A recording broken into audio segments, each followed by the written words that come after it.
Student class 10th math exercise 3.7। आज हम लोग 3.7 में क्वेश्चन नंबर 4, 5 और 6 को हल करेंगे। तो पिछले वीडियो में हम लोगों ने क्वेश्चन 1, 2, 3 यानी 1, 2, 3 ठीक है, इन प्रश्नों को हम लोगों ने बहुत अच्छी तरीके से हल किया था। अगर आप लोगों को देखना है तो डिस्क्रिप्शन के लिंक में इस वीडियो का मिल जाएगा आप लोगों को, ठीक है, ये इस वीडियो का हल मिल जाएगा। तो हम लोग चलते हैं क्वेश्चन नंबर 4 की तरफ, ठीक है। इसमें कह रहा है कि एक कक्षा के विद्यार्थियों को पंक्ति में खड़ा होना, यदि पंक्ति में 3 विद्यार्थी अधिक होते तो एक पंक्ति कम होती, ठीक है। यदि पंक्ति में 3 विद्यार्थी कम होते तो 2 पंक्तियां अधिक बनती, ठीक है। कक्षा में विद्यार्थियों की संख्या ज्ञात करनी है, कुल कितने विद्यार्थी होंगे। तो देखिए पंक्ति क्या होता है, जैसे पहली पंक्ति, ठीक, ये पंक्ति है, ये देखिए पहली पंक्ति में 1, 2, 3 विद्यार्थी है ना। ये दूसरी पंक्ति में 1, 2, 3, ये देखिए पंक्ति होती है, ठीक है। इसमें क्या है, इसमें 3 पंक्तियाँ हैं और कुल मिला के देखिए पहली पंक्ति में 3, दूसरी पंक्ति में 3, तीसरी पंक्ति में 3, तो 3 पंक्तियाँ हैं। और इसमें क्या होगा, प्रत्येक पंक्ति में विद्यार्थियों की संख्या कितनी है, 3 है। तो कुल कितने हो जाएंगे, कुल हो जाएंगे 9 विद्यार्थी। 3 गुणे 3 मतलब 3 पंक्तियों की संख्या है और प्रत्येक पंक्ति में विद्यार्थियों की संख्या क्या है, 3 है। तो इस प्रकार से हम लोग क्या है पाते हैं कि कुल विद्यार्थियों की संख्या निकालने के लिए हमें क्या मानना पड़ेगा, माना पंक्तियों की संख्या, पंक्तियों की संख्या, ठीक है, यक्स मान लेते हैं, है ना। अब दूसरा क्या मानेंगे, क्योंकि समीकरण बनाने के लिए हमें एक्स वाई चर को मानना पड़ेगा, ठीक है।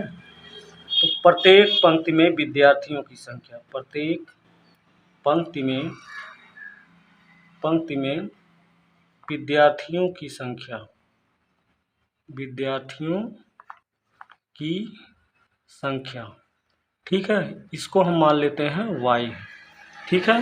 प्रत्येक पंक्ति में विद्यार्थी की संख्या y मान लेंगे, तो हो जाएगा विद्यार्थियों की कुल संख्या क्या हो जाएगी, विद्यार्थियों की कुल संख्या बराबर पंक्तियों की संख्या, ठीक है, पंक्तियों की संख्या गुणे प्रत्येक पंक्ति में विद्यार्थियों की संख्या, प्रत्येक पंक्ति में विद्यार्थियों की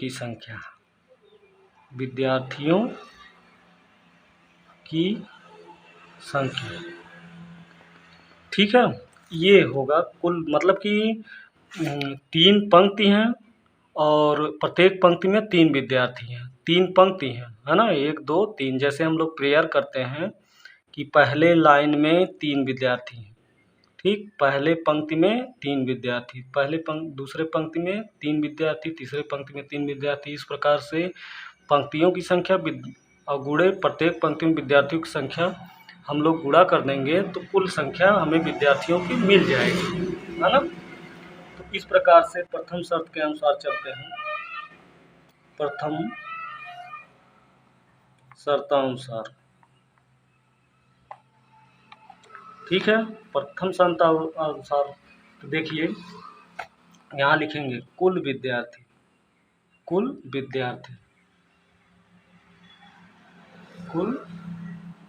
विद्यार्थियों की संख्या, है ना, कुल विद्यार्थियों विद्यार्थियों की संख्या क्या होगी, यहाँ हम लिख लेंगे पंक्तियों की संख्या यक्स और गुणे प्रत्येक पंक्ति में विद्यार्थियों की संख्या हमने क्या माना है, y माना है, y लिख देंगे। कुल विद्यार्थियों की संख्या क्या होता है, जब दोनों को पंक्तियों की संख्या और विद्यार्थियों की कुल संख्या गुणा करेंगे, है ना, तब क्या होगा, हमें ये विद्यार्थियों की कुल संख्या मिलेगी, है ना। तो देखिए इसमें कंडीशन लग रहा है कि यदि पंक्ति में 3 विद्यार्थी अधिक होते हैं, पंक्ति में 3 विद्यार्थियों की संख्या अधिक होती, 3 अधिक होती, ठीक है, तो तो क्या होगा, एक पंक्ति कम होती है। तो एक पंक्ति क्या कर लिए, कम कर लिए, क्योंकि पंक्तियों की संख्या x माने है तो एक कम हो जाएगा। और गुणे विद्यार्थियों की संख्या क्या हो जाएगी, विद्यार्थियों की संख्या 3 अगर अधिक है तो एक पंक्ति कम, ठीक है। इस प्रकार क्या हो गया, बन गया x-1 और y+3, इन दोनों का हम क्या करेंगे, गुणा कर देंगे, है ना। तो ये क्या हो जाएगा, गुणा xy हो गया, बराबर x का गुणा y के साथ तो xy, ठीक है, x का गुणा y के साथ तो xy, x का गुणा 3 के साथ प्लस 3x, ठीक है। अब ये क्या हो जाएगा, ये -1 का गुणा y में करेंगे तो -1y, ठीक, और फिर माइनस और प्लस माइनस, ठीक है, 1 गुणे 3 तो क्या होगा, -3 होगा, है ना। तो ये कट गया, ठीक, बैलेंस में है, इधर आ जाएगा तब वो 0 हो जाएगा, है ना। तो ये क्या बचा, 3x माइनस 1 गुणे y तो y होता है। अब ये जो है 3 उधर चला जाएगा, है ना, दाहिने साइड चला जाएगा, तो ये प्लस हो जाएगा माइनस का, ठीक है। ये समीकरण नंबर फर्स्ट प्राप्त हुआ, 3x minus Y equal to 3। अब इसी तरह से दूसरी शर्तानुसार करते हैं, दूसरी शर्तानुसार, ठीक है। कुल विद्यार्थियों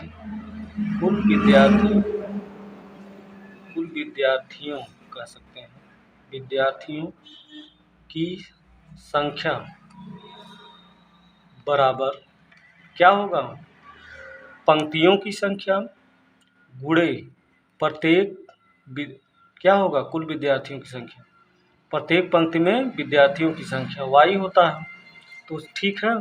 तो यहाँ कुल विद्यार्थियों की संख्या क्या हो जाएगी, xy, और यहाँ करेंगे x, इधर कर देते हैं गुणा y, प्रत्येक पंक्ति में विद्यार्थियों की संख्या पंक्तियों की संख्या, है ना।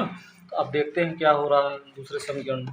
ये कह रहा है पंक्ति में 3 विद्यार्थी कम हो जाते हैं तो 2 पंक्तियाँ क्या है, बढ़ जाती हैं, पंक्तियों की संख्या 2 बढ़ जाएगी, ठीक, और कितने, पंक्तियों की संख्या, x पंक्तियों की संख्या माने हैं, पंक्तियों की संख्या 2 बढ़ जाएगी, ठीक है, अधिक हो जाती है जब विद्यार्थी 3 ही कम होते हैं, है ना, बस।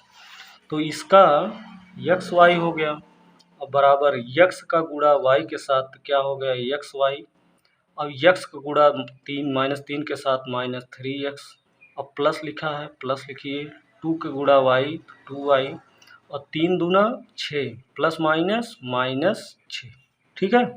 तो ये देखिए कट गया, और बचा क्या, -3x और +2y, ठीक है, -6। तो यहाँ देखिए आगे माइनस है, तो माइनस का प्लस हो जाएगा 3x और प्लस का माइनस हो जाएगा 2y, माइनस का +6, ठीक है, इक्वल टू कह सकते हैं, ये कटा है, इधर आएगा 0 तो इक्वल टू 0 कह सकते हैं, है ना। तो 3x माइनस 2y, 6 को उधर ले जाएंगे तो -6 होगा,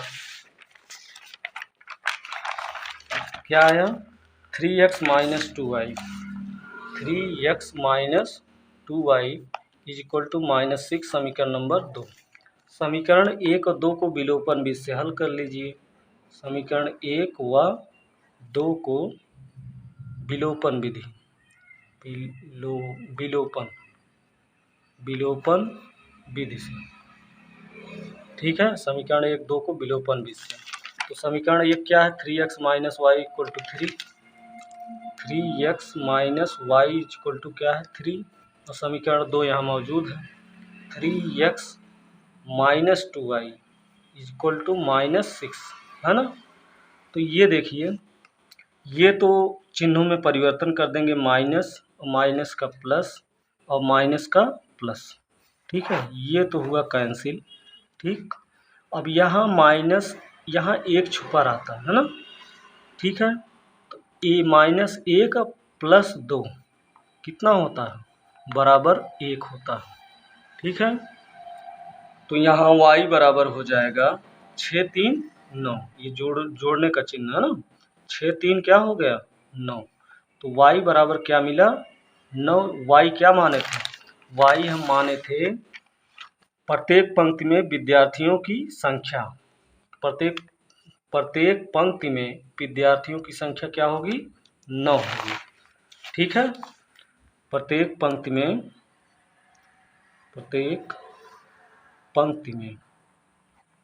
में विद्यार्थियों की संख्या है ये। ठीक है, संख्या है। अब हम पंक्तियों की संख्या निकालने के लिए x माने थे, तो हमें x चाहिए, तो y का मान चाहे 1 में रख दीजिए चाहे 2 में रख दीजिए, x का मान मिल जाएगा। तो y का मान हम मान लीजिए समीकरण 1 में रख देते हैं, है ना। y का मान समीकरण 1 में रखने पर, ठीक बेटा, रख देंगे समीकरण 1 में रखने पर। तो समीकरण 1 जानते हैं, यही वाला था, है ना। तो 3x minus Y, 3x minus Y बराबर क्या है 3 है। ठीक है, तो y का मान 9 रखना है, 3x माइनस 9 इक्वल टू 3। ठीक है, तो 3x बराबर हो जाएगा 9 इधर चला आएगा, 3 प्लस 9 हो गया। तो 3x बराबर कितना मिला 9 3 12, तो क्या हो जाएगा 3 चौके 12। x बराबर क्या है 4, x बराबर जो 4 आया है ये पंक्तियों की संख्या है। ठीक है, क्या है, पंक्तियों की संख्या आई है, पंक्तियों की संख्या। ठीक है, पंक्तियों की संख्या। लेकिन हमारा किताब क्या कह रहा है, ये देखिए, कक्षा में विद्यार्थियों की संख्या ज्ञात कीजिए। तो कक्षा में विद्यार्थियों की संख्या ज्ञात करने के लिए कक्षा में विद्यार्थियों की संख्या ये क्या होगी, पंक्तियों की संख्या, और गुणे क्या होगा, प्रत्येक पंक्ति में विद्यार्थियों की संख्या। तो पंक्तियों की संख्या कितनी आई है 4, अब प्रत्येक पंक्ति में विद्यार्थियों की संख्या कितनी लाए हैं 9। ठीक है, 9, तो ये क्या हो जाएगा 9 चौक 36, कुल मिला के 36 विद्यार्थी आएंगे, है ना, 36 विद्यार्थी आएंगे। ये हो गया। अब देखिए क्वेश्चन नंबर 5 क्या कह रहा है, क्वेश्चन नंबर 5 नंबर क्या कह रहा है, देखिए, एंगल सी बराबर एंगल बी, 3 एंगल बी बराबर 2, यहाँ ब्रैकेट में angle A plus angle B, त्रिभुज के तीनों कोण ज्ञात करने हैं। तो देखिए कोई त्रिभुज है, ठीक है,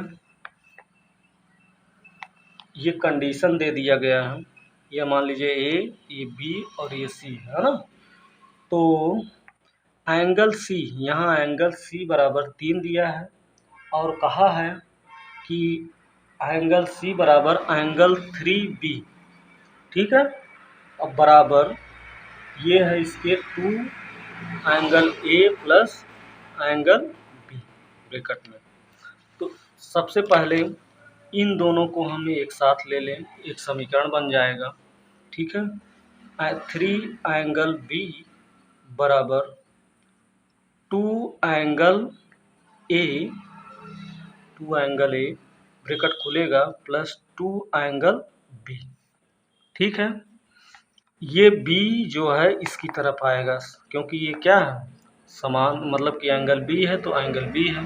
ठीक है, एक ही घर के हैं। तो 3 एंगल बी, तो ये इधर आएगा माइनस हो जाएगा 2 एंगल बी बराबर 2 एंगल ए, 2 एंगल। ठीक है, तो ये बना क्या, ये बनेगा 3 में से 2 गया 1 एंगल बी, है ना, एक कह सकते हैं एंगल बी बराबर 2 एंगल ए। ठीक है, तो ये जो है इधर ले आए, या तो इसको इधर ले आए, तो ये क्या हो जाएगा, तो 2 एंगल ए, हम यही इसको रहने देते हैं, 2 एंगल ए, ये इधर ले आ रहे हैं, है ना, इसको इधर ला रहे हैं, तो माइनस एंगल एक से एक तो छुपा रहता है, एंगल बी कह सकते हैं, इक्वल टू 0। समीकरण नंबर 1, समीकरण 1 क्या हो गया, तैयार हो गया। ठीक, अब देखिए, अब क्या करना है, अब यहाँ से कर लेते हैं एंगल ए 2 एंगल ए। ठीक है,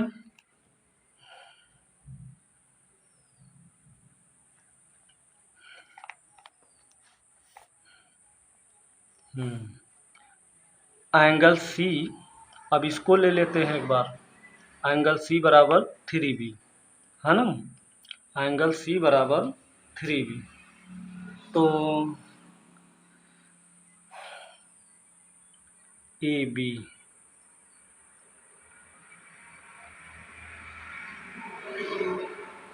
तो यहाँ देखिए एक एंगल बी बराबर, एंगल बी यहाँ देख लेते हैं, यहाँ से 2 एंगल ए लिखा है।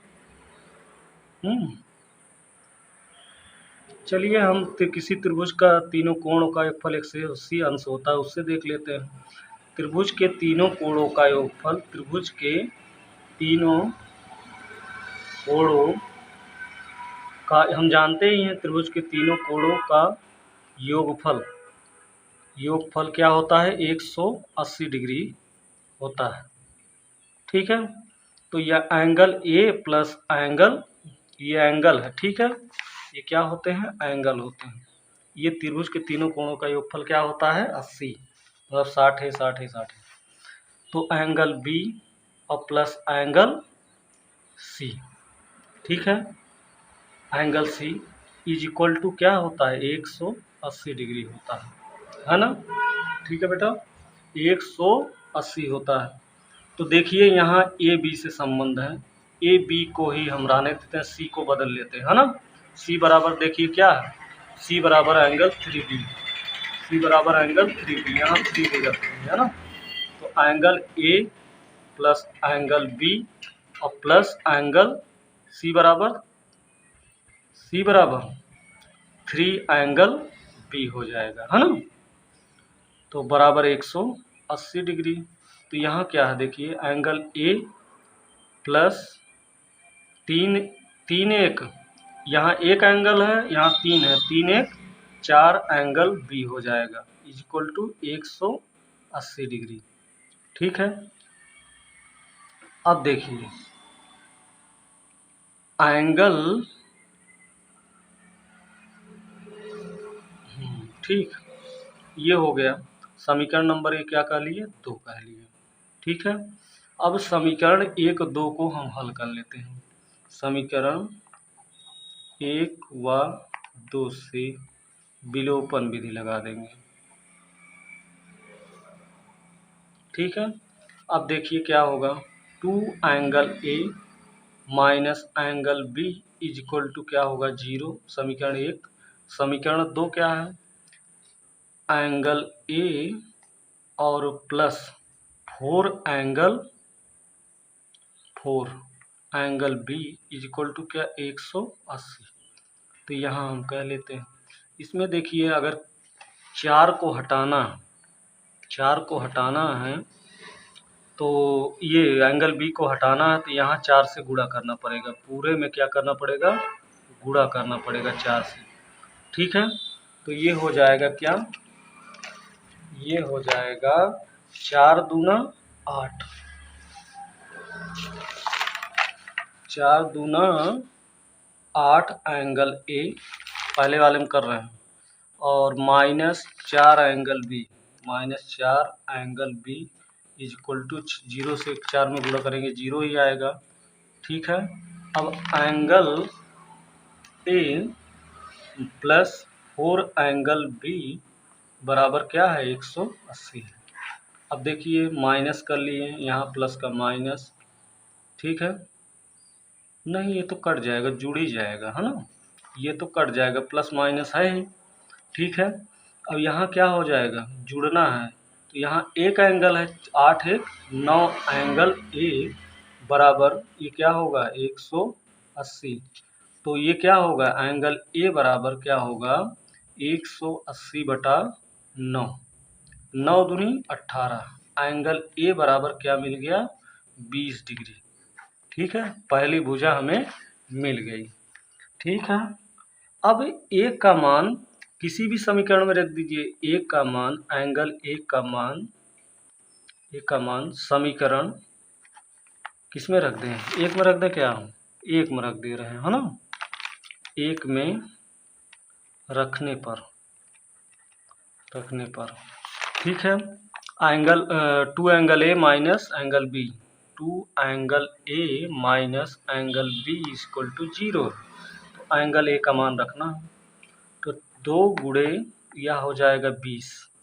ठीक है, अब ये माइनस एंगल बी बराबर 0 है, तो 40 हो गया, 40 माइनस एंगल बी बराबर 0, तो ये क्या हो जाएगा, ये बी इधर चलाएगा प्लस में हो जाएगा, तो 40 बराबर एंगल बी, तो एंगल बी बराबर कितना मिला 40 डिग्री। ठीक है, ये हो गया हमारा इस तरह से एंगल बी का मान 40 डिग्री। अब सी निकालना है,